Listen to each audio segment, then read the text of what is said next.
Welcome and thank you for tuning in. You're listening to the Beyond 50 radio program. I'm Daniel Davis. Today we're going to be taking a look at when you're 50 years and older and you've had a series of lifestyle habits, what you might possibly be able to do to change these things. On the program today is author of the book Finding Ultra. He was someone who, by the age of 39, found himself about 50 pounds overweight, sitting on the couch and seeing a glimpse of his future that didn't look so good.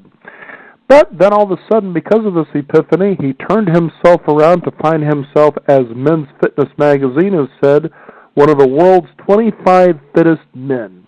I'd like to take a look and share with the audience here what this is all about and how this started. I'd like to welcome to the Beyond 50 radio program today our guest, Rich Roll. Rich, how are you doing today?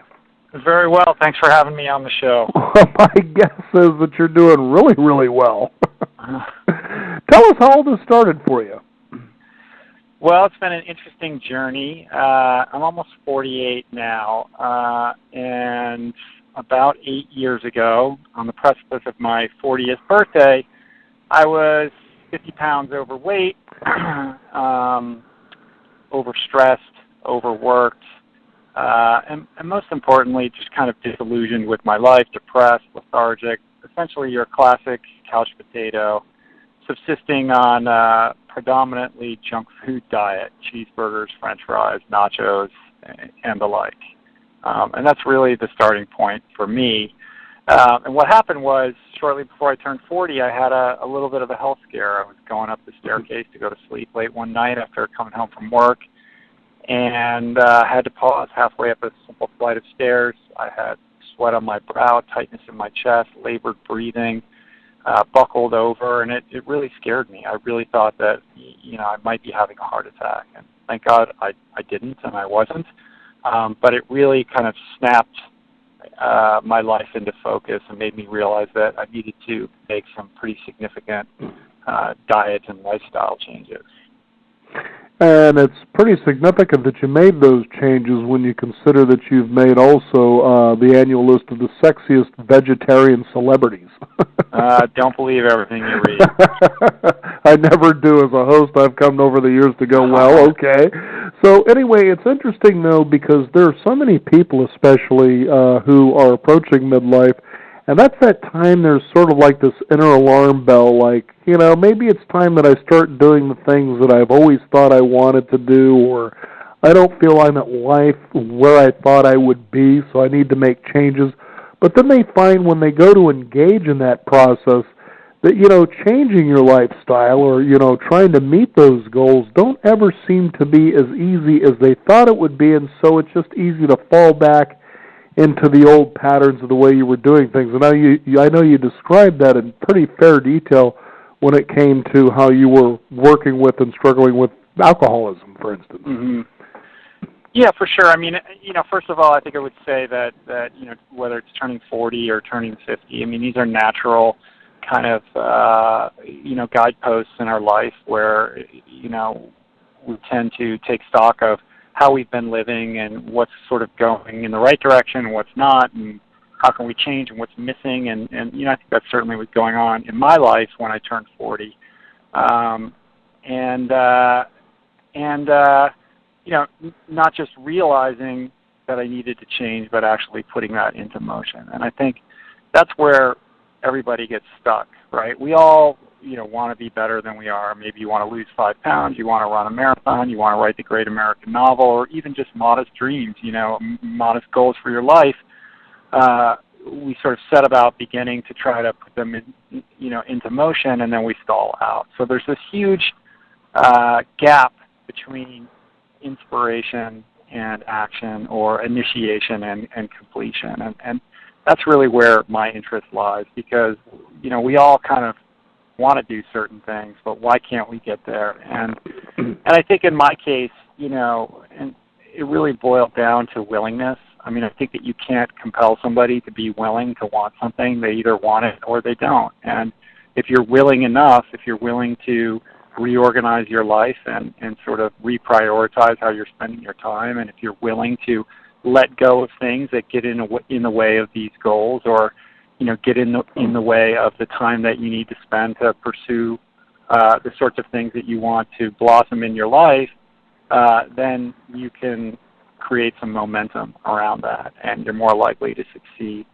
But willingness is kind of an internal thing, right? Like you either want it or you don't. And I learned that in recovery very early on. They say sobriety is not for those who need it, it's for those who want it. And my observation is that the people that tend to get and stay sober are the ones who are willing to sort of do all the work that's required and what's asked of them. And the people that relapse or can't stick around are the ones that aren't willing. And it's kind of an internal thing, I suppose.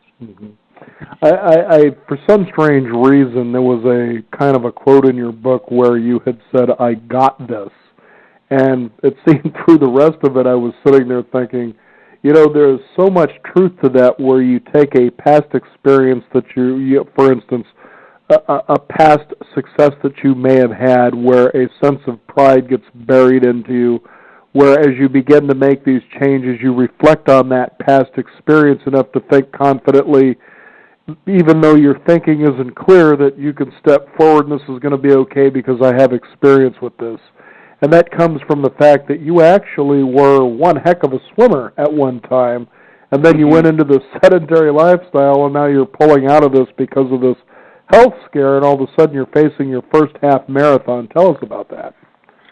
Yeah, I mean, I think that I've relied on past experiences, both good and bad, in order to inform how to get through certain, things that I'm going through in the present. And, I've had some very low lows through, my experiences with drugs and alcohol, and so now I know how to weather a storm, and I know that if I, take care of myself in certain ways, that I'll get through it and get to the other side of it. And I think on the athletic front, once I had adopted this plant-based diet and started to kind of embrace this new way of living and was revitalized and re-energized and had all this energy and started to exercise again and began to explore the idea of returning to becoming a competitive athlete, I had a history of experience because I had been a relatively successful swimmer in high school and college. I was never a superstar, but I was pretty good. I knew how to train my body. I knew how to kind of, endure suffering, so to speak, in order to achieve a certain level of fitness. So when, at age 40, when I decided I kind of wanted to embark on a new journey with this, I had that experience, and I just needed to kind of tap back into it. And the process of doing that really, was great because I remembered how much I loved having that in my life, that part of my life that had been missing for so long, or 20 some odd years. So, but yeah, I think we all have, past experiences that we can tap into, and kind of relate to whatever we're going through now to help us through it. And it's fascinating too because you realize that was a part of your life that you had. It was glowing. You felt like the whole world perhaps was in your hands. What do you think happened where you just sort of put that away or to the side and went into the sedentary lifestyle? Share with our audience what that experience was like. Yeah, certainly. I mean, I think it's an almost universal, experience, if not, tremendously common in that, the way I was raised, it was sort of, the priority was get good grades, get into the best school that you can get into, get the best job, work hard, double down. The early bird gets the worm, climb the corporate ladder. These are all pieces in the puzzle of the American dream that I've been told my whole life was the recipe to achieve happiness. And I pursued that dream, to the ends of the earth. And not only, when I was in college, I showed a tremendous amount of promise. I was at a great university. I was a champion swimmer. I sort of had the world on a string, and I lost all of that because of my drug and alcohol addiction. I destroyed all of it. And when I got sober at age 31, I became determined to do whatever it took to get that back. And by staying sober and kind of showing up on time and being a responsible human being who told the truth and all that kind of stuff, I was able to do that. And so at age 39, I was on the precipice of that. I was a senior associate in a very prominent law firm. I was poised for, a lifetime of good paychecks and security and, sort of social approval and the ability to purchase, aspirational goods and services and all of that. and none of it was making me happy. And this was causing an existential crisis in me because I'd done all these things that I thought were the things that I needed to do to feel good. And I really didn't. It was not the right fit for me. And I'd never taken the time to hit the pause button and ask myself, well, what is it that I want to do? What makes me happy? What is it that makes my heart beat hardest? Because I think sort of socially and culturally, those are not imperatives, particularly for men. It's sort of go out, be responsible, achieve and provide. And we're not really encouraged to embrace our heart's path. And so at the same time that I was having this sort of health crisis from eating all these foods that I now recognize I was doing to numb my emotions in a very addictive sort of way, I was also having this existential crisis about, my place in the world and what I was going to do with this short, brief period of time on Earth that we're all blessed with. And it's funny, too, because the fact that you actually took that time to do an honest inventory, and if I remember right, it was at Cannon Beach in Oregon, wasn't it? Yes. Yeah, and I like that part of the book because a lot of times people just won't sit with their thoughts. They try to reach outside of themselves to say, what can I do to change? They follow seminars, there's gurus, there's a lot of crazy stuff out there.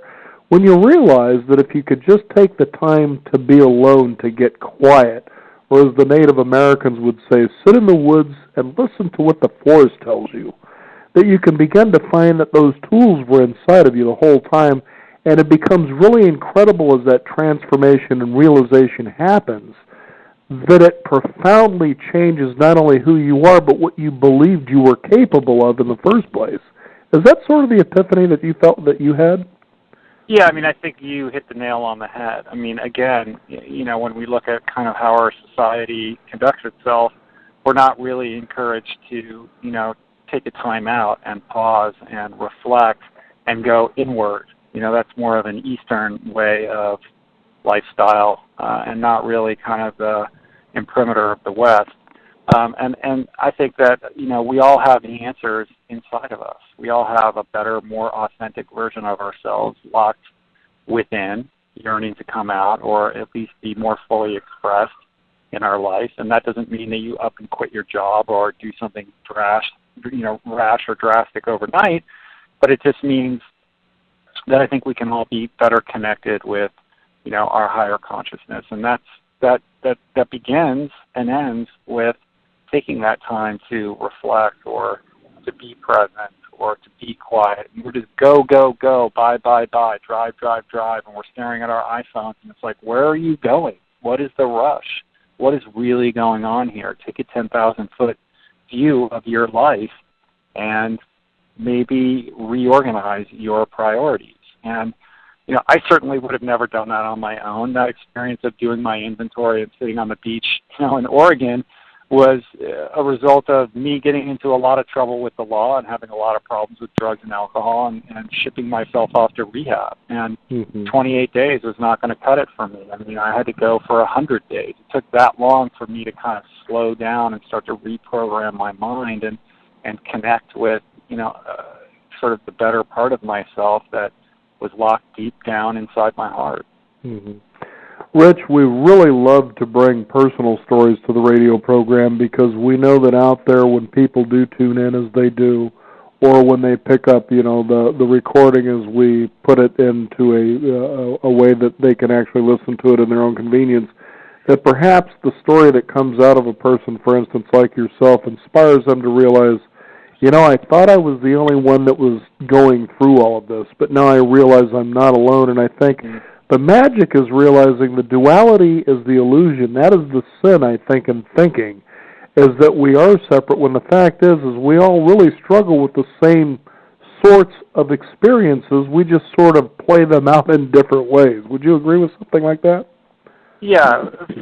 There's no question about it. And I think that we get caught up in our daily lives. And I don't have any judgment on that. It's hard. You got to put food on the table and you got to take the kids to soccer practice and, there's obligations and things. And sometimes it's just if I can just get through today, there's no time for anything else. And I not only sympathize with that, I empathize with that. But what comes with that is these masks that we wear, these costumes that we wear, and this armor that we carry around with ourselves to kind of, isolate ourselves from our fellow man. And we, as we're driving around town, these thoughts and these emotions are on a low grade, sort of percolating inside of us, and we think that we're the only ones that are having these thoughts or having these feelings of, either discontent or discomfort or isolation. And the truth is that I think it's pervasive.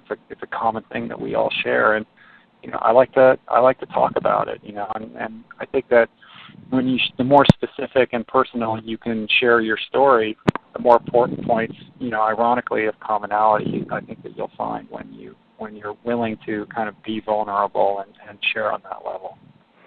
Now, you begin to no longer use alcohol or drugs. You're sober. You're certainly beginning to break the cycle of the fast food diet. You can almost really see how those two work well together, don't you? Oh, yeah, for sure. I mean, just... Because an alcoholic doesn't want to really spend time making his own meals. Just grab it if it's right there in front of you.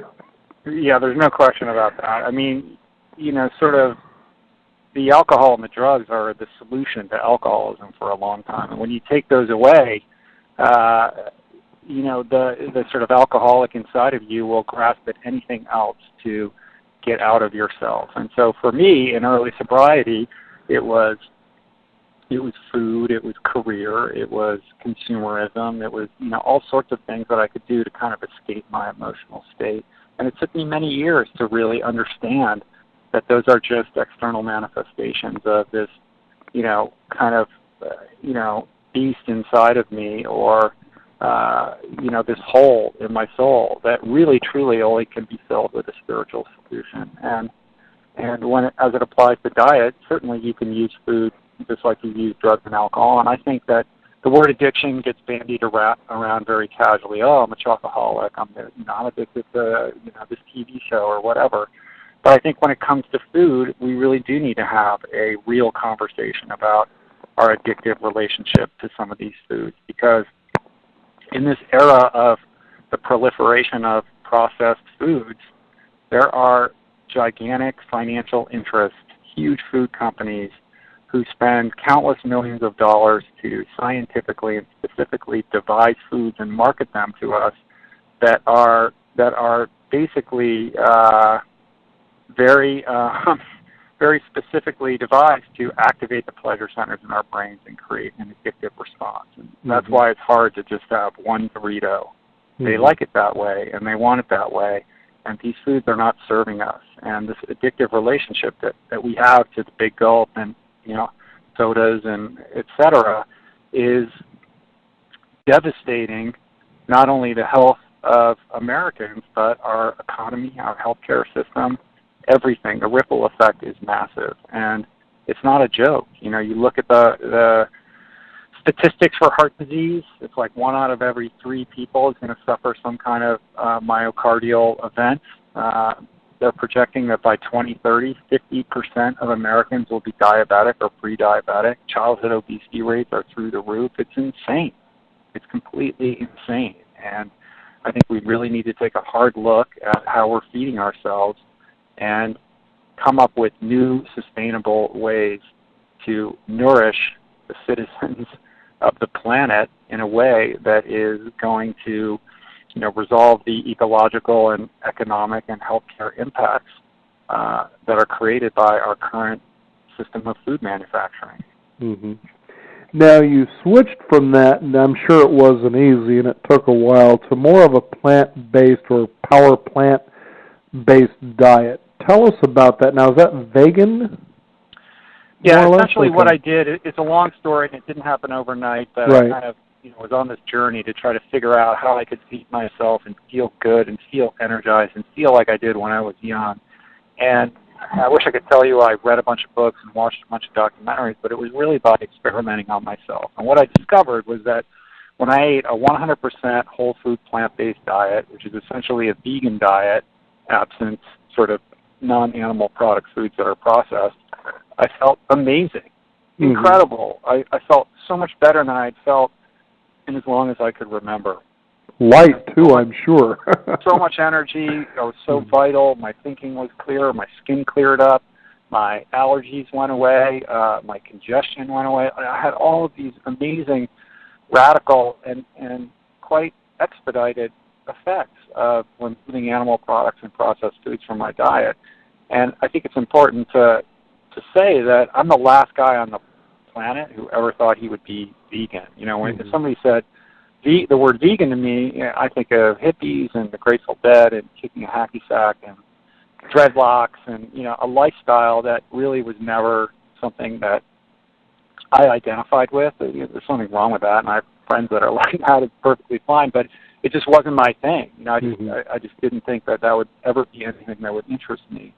But what I realized is that when I took the sort of kind of cultural identity aspects out of it and just focused on the health impacts of what this way of eating was doing for me, it was undeniable. And so as a result of that, I've gone on to do all these crazy things as an athlete in my mid-40s that I never thought I would be capable of. And it really begs the question of, you know, what do we need to live and to thrive? Because I think the idea of eating a plant-based diet and being an athlete, those are strange bedfellows. You know, most people would tell you that you can't be an athlete if you're not eating steak and drinking milk and all these foods that we've been told our entire lives are what we need for strong bones and healthy muscles and strong muscles and all of that. So my journey, my experience has been in exploration in kind of flipping the equation on you know, what we really need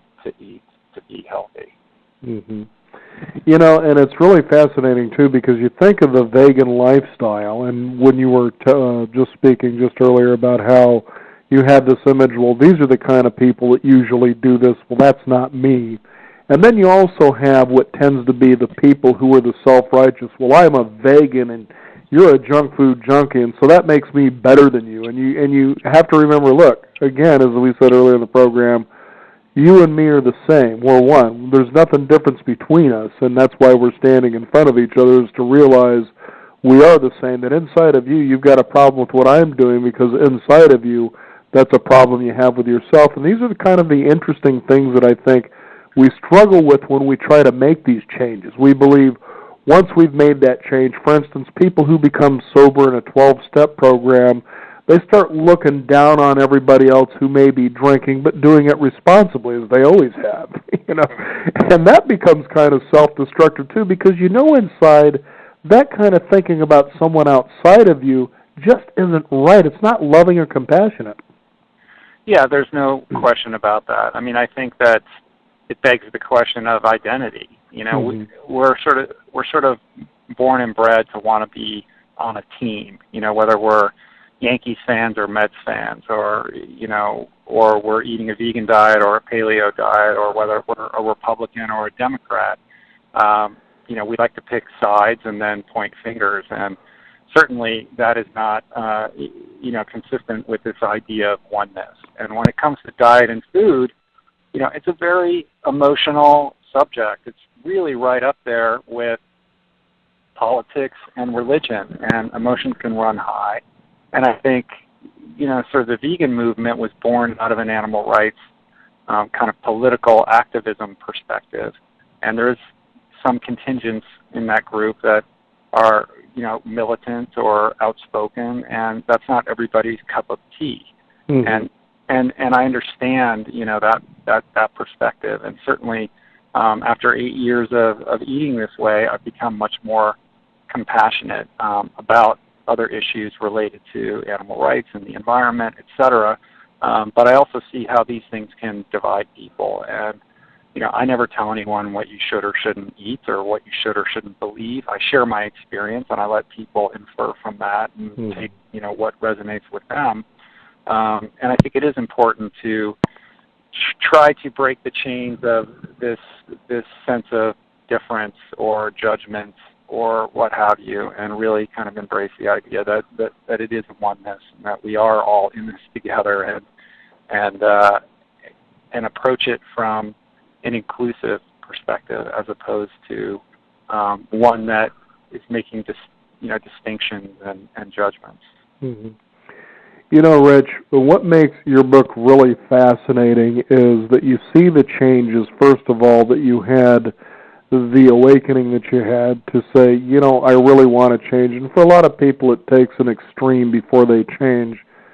You know, as though life should always be the same, it should stay the same, I should stay comfortable, and then something comes along and says, no, look, life is changing, you need to learn to flow. I think that's where, like, the Taoist image of water, that's how we should be living, is to be pliable and flexible and adaptable. And as you began to change your diet, and as you were saying, your thinking got clearer and better, your body felt lighter and stronger, then you begin to dig inside of yourself and you think to yourself, what more can I possibly do? Now, a lot of people who, for instance, and this is an interesting one, I remember being at the gym one day, and I was talking with one of the gals that actually help run the place, and at once this guy comes in and he says, you know, I'm kind of interested in a gym membership. And, you know, I just recently got divorced, and, you know, he's going on and on and on, and so he picks up the information and he walks out and she says, you know, I find it really interesting how many people come into this gym who just got out of a marriage and now they want to start working out again. And I thought that was funny, you know, because they never stick to it, usually. But that you got to this place where you began to change your diet and change the way you were feeling physiologically, and all of a sudden you began to think, what more could I possibly do? And you started slowly moving into things like triathlons and Ironman and Ultraman competitions.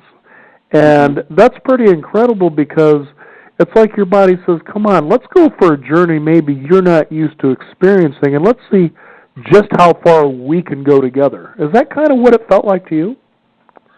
Yeah, I mean, I think, you know, at its core, when I shifted my diet, it changed my consciousness.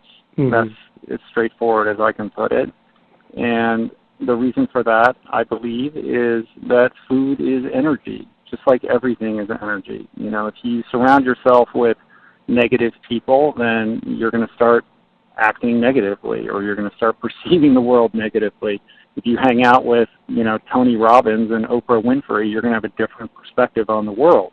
And I think food is no different. And when I started to fuel and feed myself with high-vibrating foods, it shifted my perspective on myself, on other people, how I interacted with them, and my relationship with the world. And you know, as I said earlier, I was having this existential crisis. I was trying to figure out what it is that I wanted to do and be and express, and, you know, what is my legacy going to be. And the journey, you know, of cleaning up my diet really helped me confront and wrestle with and ultimately, you know, figure out the answers to those questions for myself. And, you know, I had, you know, sort of in a tactile sense, I had so much energy from eating this way. I started exercising again simply because I had to burn off all this extra energy so I could sit still and, you know, sit at my computer and work.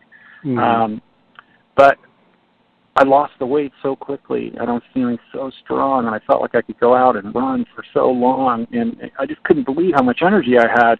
And it started to lodge this question in my mind, which is, you know, I had abused myself with drugs and alcohol and horrible diet and lifestyle choices for so many years, and in such a short period of time, I seem to have turned it around, and I feel so good. So what is, you know, what am I guess the idea is that you know, I realized just how incredibly resilient the human body is, and if that's the case, what am I truly capable of? What is my potential? And in order to kind of test the, you know, outside boundaries of this, I felt like I needed a really scary challenge, and, you know, the physical realm is a good place to kind of, you know, meet your mettle in that, and that's how Ultraman kind of came into the picture. It was such a daunting, incredibly impossible, you know, seemingly impossible feat of athletic prowess that I just felt like I needed to challenge myself and see if I could do it. And that challenge led to 5 Ironmans on 5 Hawaiian islands in under a week. Now, for our listeners, give us an idea, What is involved in an Ironman competition? Right. So most people have probably heard of an Ironman triathlon, but maybe they don't know exactly what it is. An Ironman is a race that takes place over 1 day period in which you swim 2.4 miles and then you get on your bike and you ride your bike 112 miles. And then after that, you run a marathon. So that's pretty long, right? It's crazy. The Ultraman race that I did is twice that distance over 3 days. It's a 3-day stage race in which you circumnavigate the entire big island of Hawaii, which is a pretty big island. It's about the size of Connecticut. It's big. And in that race, the first day you swim 6.2 miles in the ocean, and then you ride your bike 90 miles. And then the next morning you wake up and you ride your bike 170 miles. And the third day you celebrate by running 52.4 miles, a double marathon. My goodness. So it's ridiculous, right? And I did that race in 2008, and in 2009 I placed really highly in that race. I've been leading the race. I crashed. It's a whole saga, but ultimately I ended up 6th place in that race, and I was 43 years old. So, you know, it was just something I never thought I would be capable of even finishing. It was unfathomable, and to actually be competing at a very high level at the World Championships in this race and come up 6th and be the fastest American and really the first person to ever do it on a plant-based diet was a tremendous athletic accomplishment and a testament to a plant-based diet, I might add. But in the wake of that race, you know, I thought back to that question, you know, how resilient is the human body? And had I really answered that question to its fullest extent in my heart? And I realized that I hadn't. I realized that I still could go farther. I still had something bigger inside of me, and that's where Epic 5 came in. So in 2010, a buddy and I decided we were going to try to do something that no one had ever done, which was to do an Ironman, one of those Ironman races I earlier described. Do one of those, do an Ironman a day on each of the 5 Hawaiian islands in 5 days. So an Ironman on the island of Kauai, an Ironman and then catch a flight the next day, do an Ironman on Oahu, then the island of Molokai, then Maui, and then finishing up on the big island of Hawaii. And so that's what we did. It took a little bit longer than 5 days. We had a bunch of setbacks and logistical challenges that I describe in the book.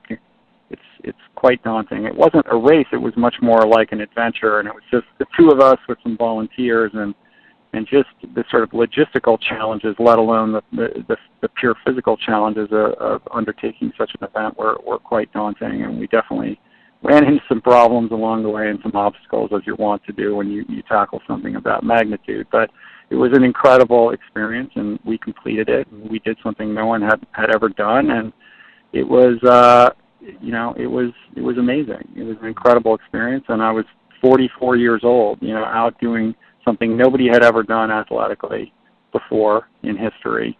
You know, and really only a couple years after I'd been a couch potato, you know, inhaling cheeseburgers. So, you know, the takeaway for me for your listeners is that I think that we all have, you know, we're all capable of so much more than we believe that we are, that we all have, you know, latent inside of us a more actualized version of ourselves that is yearning to come out. And that doesn't mean that everybody wants to go and do Ultraman or be an athlete, but I think that we all have something, you know, some kind of nagging thing inside of us that we want to express more deeply. And you know, my book and my message is really a call to action, that it's never too late to find a way to you know, express that in your life. What were some of the oldest competitors when you would run Ultramans or Ironmans was actually competition? There are actually quite a few people in their 40s and 50s, and a handful actually in their 60s. What you see in the ultra endurance community, which means these super long races, you know, any running race longer than a marathon or a triathlon longer than an Ironman, is that it does attract an older crowd, and I think that's because athletes can continue to develop their endurance much later in life, much more so than they can develop their strength and their speed. And what you see is a lot of people, and especially women doing incredibly well in their 50s at races like this. And it's really amazing and inspiring to see these athletes out there doing it. Must be amazing, too, to see a 20-something-year-old maybe out there and, here comes somebody's grandma and blows the doors off of them. Oh, you do see that. You do see that. You see a lot of vim and vigor in the younger athletes who think that they know what they're doing, and they don't. Because right. The older athletes have the experience, they have the patience, they have decades of endurance training under their belt, and it is quite interesting when you see some of these older athletes out there kicking butt. And I'm kind of reminded of the Clint Eastwood movie, Heartbreak Ridge. Are you familiar with that one?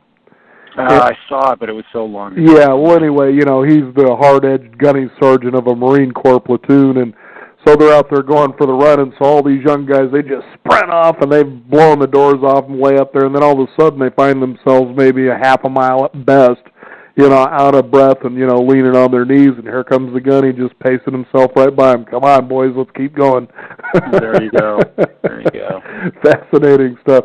It's a great read because of the inspiration it has in there about what changes can occur and, that you can live to a full potential. It doesn't have to be an Ironman or Ultraman competitions, but I do know that I remember watching a documentary on the triathlon, and you were seeing people not so much in the race to see if they could win, but just to see if they could finish.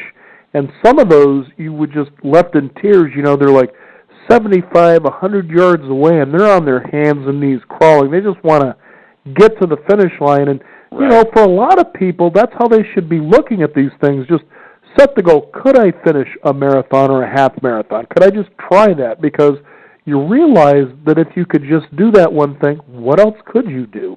And begin to allow yourself to surprise yourself, to become astounded that you're beginning to realize your potential in so many ways.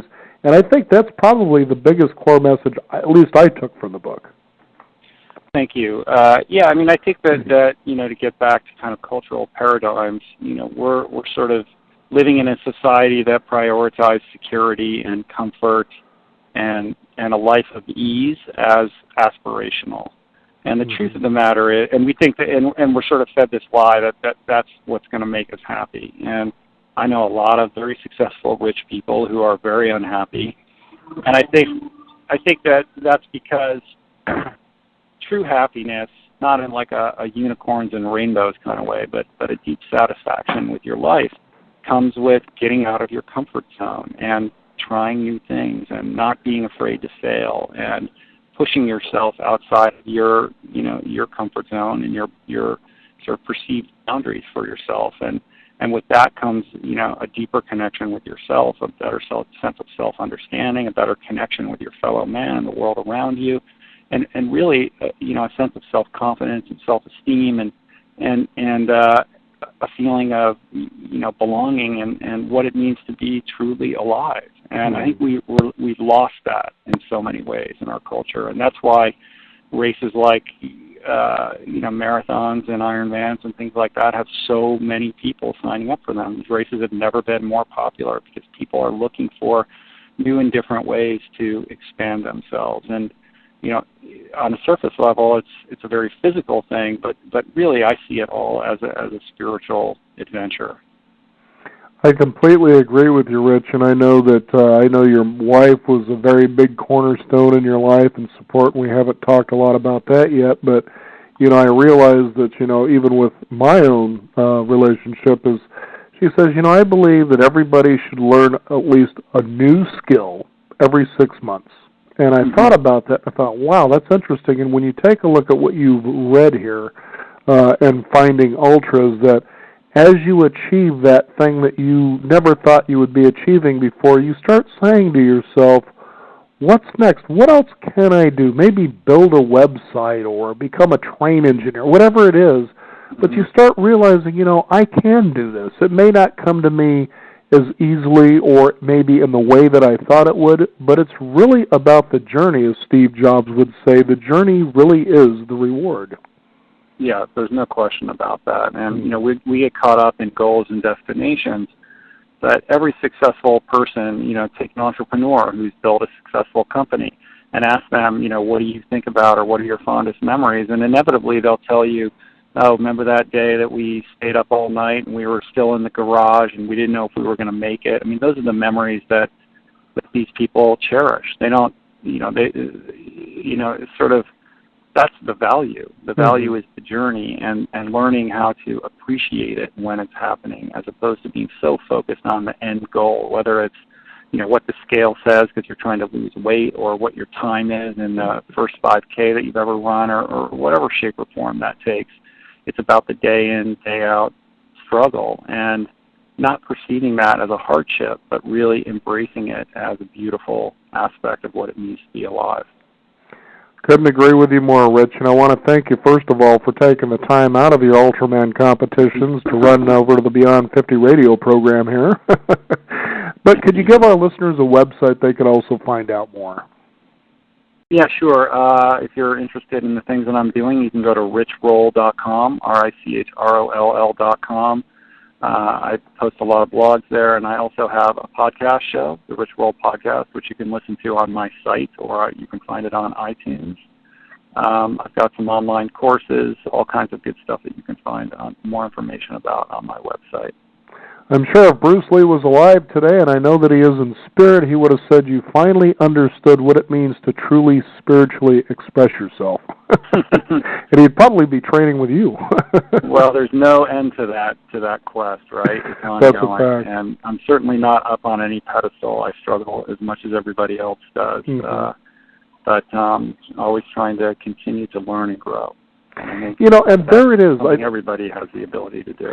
And you were just so poignantly leading up to that finally it's interesting how we as a society get to a point where we achieve this big goal where everybody kind of looks and gawks and gives us admiration, and we start waving that certificate or that medal as if that's the end of it. And you realize, that's really the beginning. Forget about the medal and the certificate. That just tells you you did that or reminds you of it. But inside yourself, that's been done. What's next? Don't just stop there. The sky isn't the limit. The sky is the beginning, I would believe. Well, and I think that the next evolution of that and the next step in that journey is how can you use whatever that experience or that victory is in your life to serve and help other people. And the more that we can be in service to others with whatever message or resonance or vibration that we carry to help improve the lives of other people, that's when beautiful things happen and the world really opens up and you find true satisfaction in your life. Mm-hmm. Now, I just have one important question for you before we go here. Do you still have those shoes where the toes slip into their individual pockets? The Vibram 5 fingers? Right. I think I have a pair of those somewhere. I got a whole bunch of them shoes. I don't wear them that much, but I did try them out. Figured you might start your own line there to let people know these are great for running in. They connect you to the earth. Yeah. They have their place, but I don't run in them very often. Rich, I want to thank you again for taking the time to be here on the program today. It's been a true pleasure. Thank you so much for having me, and I appreciate what you do, and thanks again. Thank you. We want to thank you, the listeners out there. Be inspired by a story like this so you can become inspiring to others with a story of your own, and so forth and so on. You see how the ripple effect works. Be sure to visit us at Beyond50Radio.com for updates. We've got exclusive updates you can subscribe to there as well. I'm Daniel Davis. Thank you for tuning in. This is the Beyond 50 Radio program, and remember, live your day past halfway.